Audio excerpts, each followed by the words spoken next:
नमस्कार दोस्तों, पाथफाइंडर में आप सभी का स्वागत है। मेरा नाम है डॉक्टर महिपाल सिंह राठौड़ और आज इस लेक्चर में मैं आपके साथ डिस्कस करूंगा तदर्थ न्यायाधीशों की नियुक्ति के बारे में। एड हॉक जजेस के अपॉइंटमेंट को सुप्रीम कोर्ट ने ओके कर दिया है और एक डॉर्मेंट पड़े आर्टिकल 224A जिसका इस्तेमाल अभी तक नहीं हो रहा था बहुत सालों से, उसको फिर से एक्टिवेट कर दिया गया है। तो ये 224A आर्टिकल क्या है, एड हॉक जजेस के अपॉइंटमेंट्स के लिए क्या रूल्स एंड रेगुलेशंस हैं, हमारा संविधान इसके बारे में क्या कहता है और एड हॉक जजेस के अपॉइंटमेंट्स की आवश्यकता क्यों पड़ी है, इन सभी पॉइंट्स को हम डिस्कस करेंगे इस लेक्चर में। अगर आप मुझसे अनअकैडमी प्लेटफॉर्म पर जुड़ना चाहते हैं और मेरे स्पेशल क्लासेस और प्लस कोर्सेज की अपडेट्स चाहते हैं तो ये मेरा आईडी है, वहां पर आप मुझे फॉलो कर सकते हैं। अन्य सभी प्लेटफॉर्म्स पर you can follow me on Mahipal Rathore.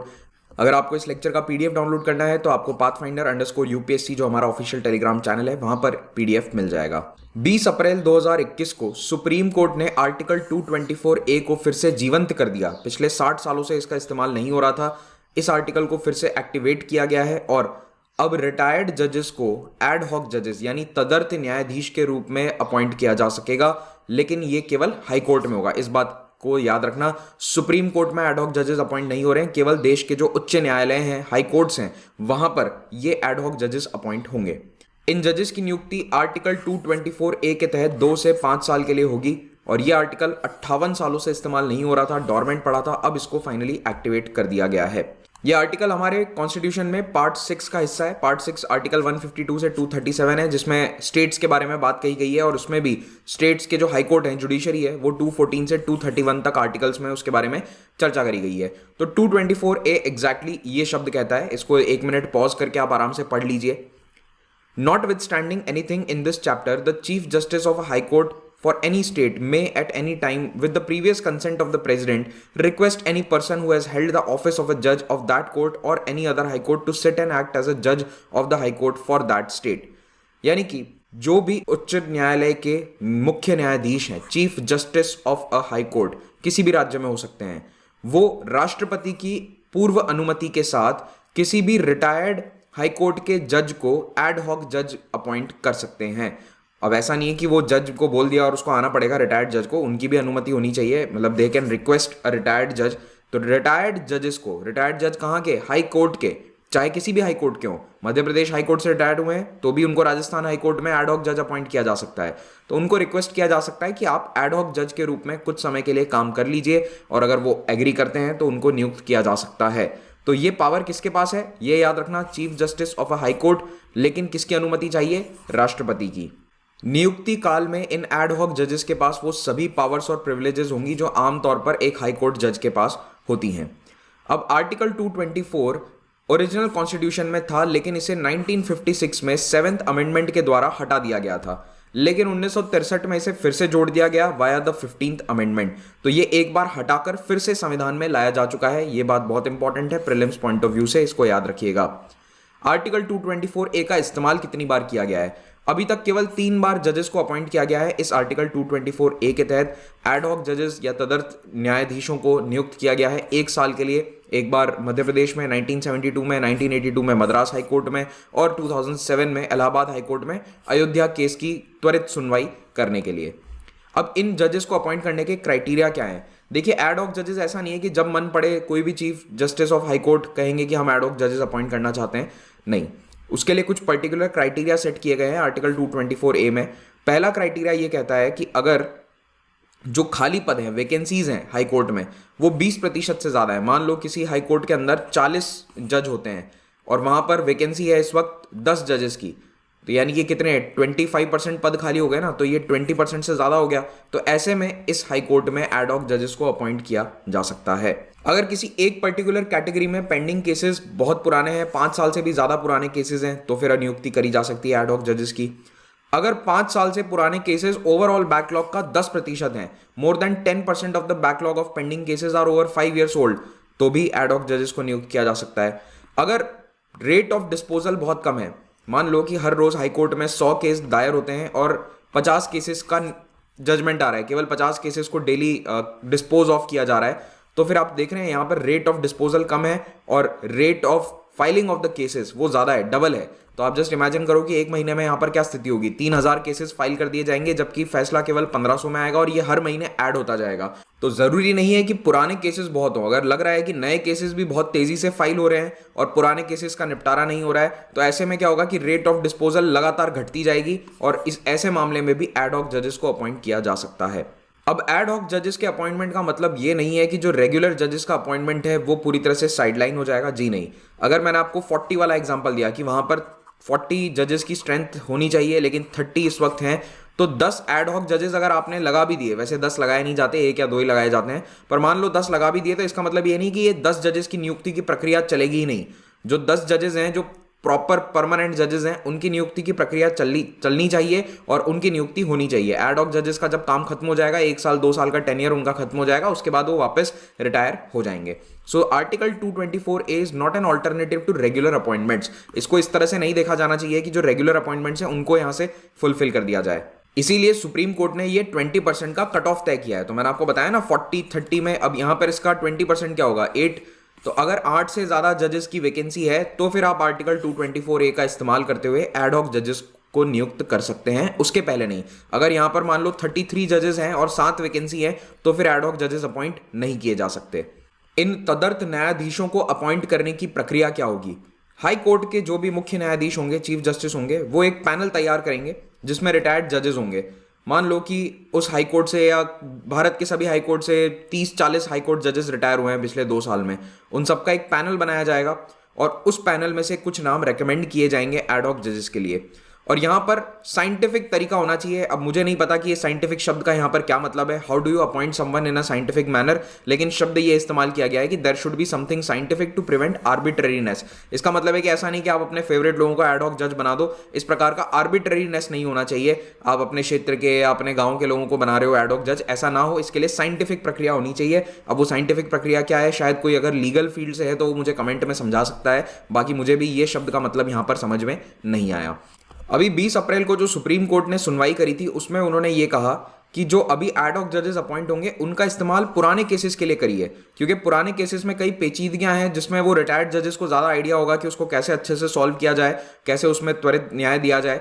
तो ये ओल्ड केसेस के लिए इन एड हॉक जजेस का इस्तेमाल करिए, उनके पास ज़्यादा एक्सपीरियंस है। और जो नए केसेस आ रहे हैं उनके लिए आप जो परमानेंट या एडिशनल जजेस अपॉइंट होते हैं, एग्जिस्टिंग स्ट्रेंथ है, उनका इस्तेमाल कर सकते हैं। इसी सुनवाई के दौरान सुप्रीम कोर्ट बेंच ने यह भी कहा कि जो एड हॉक जजेस हैं वो रेडी पूल ऑफ टैलेंट है। बेसिकली जो रिटायर्ड जजेस हैं they are a ready pool of talent, तो उसका इस्तेमाल हाई कोर्ट्स को करना चाहिए। अब यहां पर सरकार की तरफ से अटॉर्नी जनरल ने यह कहा कि हमें आर्टिकल 224A लागू करने में कोई दिक्कत नहीं है, लेकिन बस हम ये चाहते हैं कि पहले हाई कोर्ट के जो कलीजियम्स हैं वो एग्जिस्टिंग वैकेंसीज को भर दें, उसके बाद एड हॉक जजेस को हम अपॉइंट कर देंगे। लेकिन सुप्रीम कोर्ट ने कहा कि नहीं, ये तो आर्ग्यूमेंट ही नहीं है भाई, ये हाई कोर्ट कॉलेजियम काम नहीं कर पा रहे हैं, एग्जिस्टिंग वैकेंसीज फुलफिल नहीं हो पा रही, इसीलिए तो हम एड हॉक जजेस को अपॉइंट कर रहे हैं। तो ये तो वही बात घुमा फिरा के वही हो गई कि जब वैकेंसीज फुलफिल हो जाएंगी फिर एड हॉक जजेस का काम क्या रहेगा। तो पहले एड हॉक जजेस को तुरंत अपॉइंट किया जाए, उसके बाद वैकेंसीज तो आप वैसे ही स्लोली भर रहे हैं तो उन वैकेंसीज को धीरे धीरे भरते रहिए। तो नॉन फुलफिलमेंट ऑफ वैकेंसीज और माउंटिंग एरियर्स को सॉल्व करने के लिए ये 224A को फिर से एक्टिवेट किया जा रहा है। साथ ही साथ सुप्रीम कोर्ट बेंच ने सरकार को यह भी कहा कि एड हॉक जजेस का अपॉइंटमेंट का मतलब ये नहीं कि रेगुलर अपॉइंटमेंट्स को रोक दिया जाए या फिर ये उसका सॉल्यूशन नहीं है। You have to appoint the regular जजेस। एड हॉक, जैसा कि नाम बता रहा है, एक एड हॉक प्रक्रिया है, कुछ समय के लिए इसको लागू किया जा रहा है। अब केस पेंडेंसी से संबंधित डेटा की मैं बात करता हूं तो नेशनल जुडिशियल डेटा ग्रिड के माध्यम से ये डेटा हमें मिलता है। उसमें हमें पता चला है कि जो हाई कोर्ट्स के सामने केसेस है उनमें से 56% केसेस पिछले 5 साल में फाइल किए गए हैं और बाकी के केसेस ओवर 40% केसेस 5 से 20 साल पहले फाइल किए गए थे। 40% केस 5 साल से भी ज़्यादा पुराने हैं हाई कोर्ट्स में। इसीलिए इन एड हॉक जजेस को लाया जा रहा है ताकि ये वाली जो पेंडेंसी है इसको जल्द से जल्द खत्म किया जाए। इस डेटा का एनालाइज करने पर यह भी हमें पता चलता है कि केवल 5 high courts, Allahabad, Punjab and Haryana, Madras, Bombay और राजस्थान, इन 5 हाई कोर्ट्स में पूरे देश के हाई कोर्ट्स की 54% पेंडेंसी है।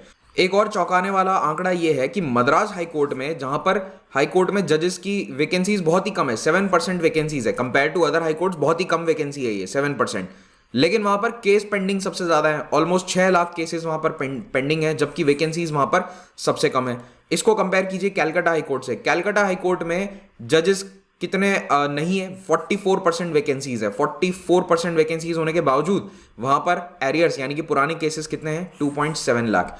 तो थोड़ा सा यहाँ पर विरोधाभास भी है कि कैलकाटा जहाँ पर कम जजेस हैं वहाँ पर पेंडेंसी कम है, मद्रास जहाँ पर जजेस अच्छी संख्या में है लेकिन फिर भी वहाँ पेंडेंसी बहुत ज़्यादा है।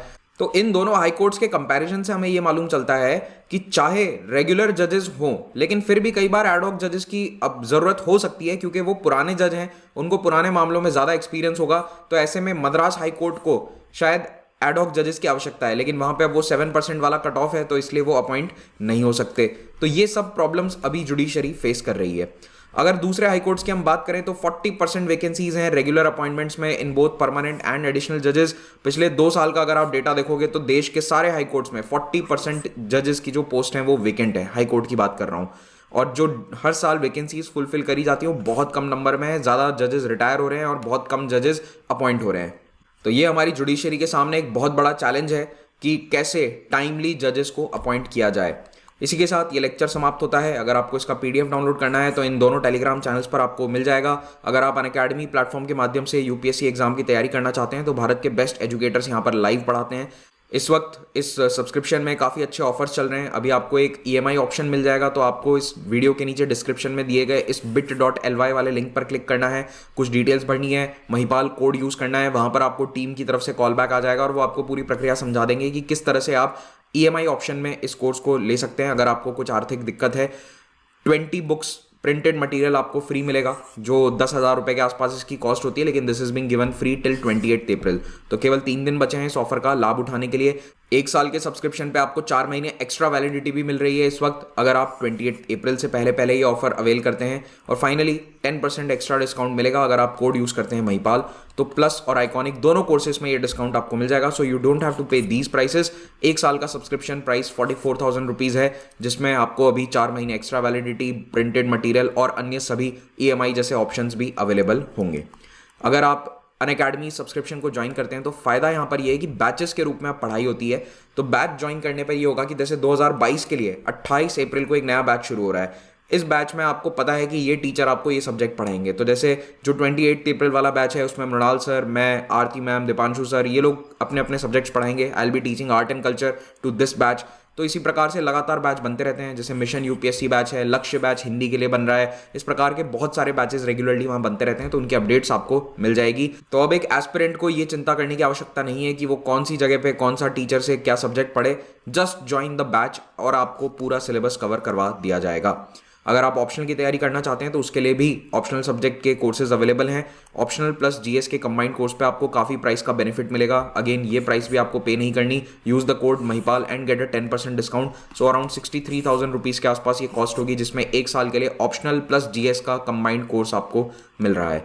एसएससी, बैंक, रेलवेज और स्टेट पीसीएस जैसे एग्जाम्स के लिए भी अनअकैडमी के कोर्सेज उपलब्ध हैं, तो आप इन कोर्सेज को भी अवेल कर सकते हैं if you are planning for these exams. Free test series हैं, पाथफाइंडर, इम्पल्स और राइज, इनका फायदा उठाइए। फ्री टेस्ट सीरीज से बेहतर और कुछ नहीं हो सकता। अपना प्रीलिम्स का स्कोर इंक्रीज करिए। All you have to do is use the unlock code and आप इन टेस्ट सीरीज का बेनिफिट उठा सकते हैं। रविवार को कॉम्बैट होता है 11 बजे। इसमें आपके पास ऑप्शन है स्कॉलरशिप जीतने का। अगर आपको चाहिए एक अच्छी स्कॉलरशिप तो टॉप 500 रैंक के अंदर आइए कॉम्बैट में और आपको स्कॉलरशिप्स मिल जाएंगी। Thank you very much and please subscribe to pathfinder.